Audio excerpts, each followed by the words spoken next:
क्या भारत के पास पेट्रोल खत्म होने का खतरा है? क्या हम किसी बड़े संकट के सामने खड़े हैं? पश्चिम एशिया में बढ़ते तनाव के बीच में ये सवाल अचानक बहुत अहम हो गया है। दरअसल पेट्रोलियम मंत्रालय से जुड़ी संसदीय समिति की ताजा रिपोर्ट में भारत की ऊर्जा सुरक्षा को लेकर के बड़ा खुलासा हुआ। रिपोर्ट के मुताबिक देश के पास फिलहाल कुल मिलाकर के करीब 74 दिनों का पेट्रोलियम भंडार है, जिसमें सिर्फ 9 से 10 दिन का रणनीतिक पेट्रोलियम भंडार यानी कि एसपीआर शामिल है, जबकि बाकी 64 से 65 दिन का स्टॉक सरकारी तेल कंपनियों के पास है।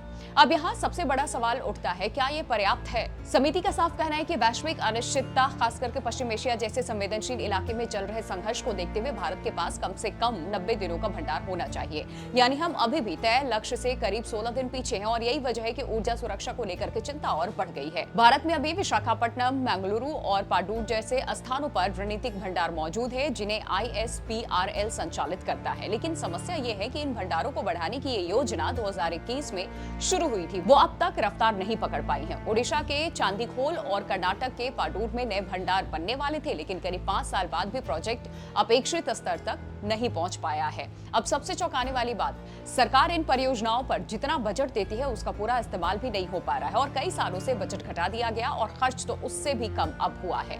यानी कि एक तरफ खतरा बढ़ रहा है, दूसरी तरफ तैयारी अधूरी है। समिति ने साफ तौर पर कहा है कि अब भी धीमी रफ्तार की गुंजाइश नहीं है और सरकार को तेजी से नए भंडार बनाने होंगे, साथ ही बजट का पूरा इस्तेमाल सुनिश्चित करना ही होगा। सीधे शब्दों में समझे तो अगर वैश्विक सप्लाई चेन में बड़ा झटका लगता है तो भारत के पास सीमित समय ही होगा हालात संभालने के लिए। ऐसे में सवाल यही है, क्या भारत समय रहते अपनी ऊर्जा सुरक्षा मजबूत कर पाएगा या फिर किसी बड़े संकट का इंतजार अब किया जा रहा है?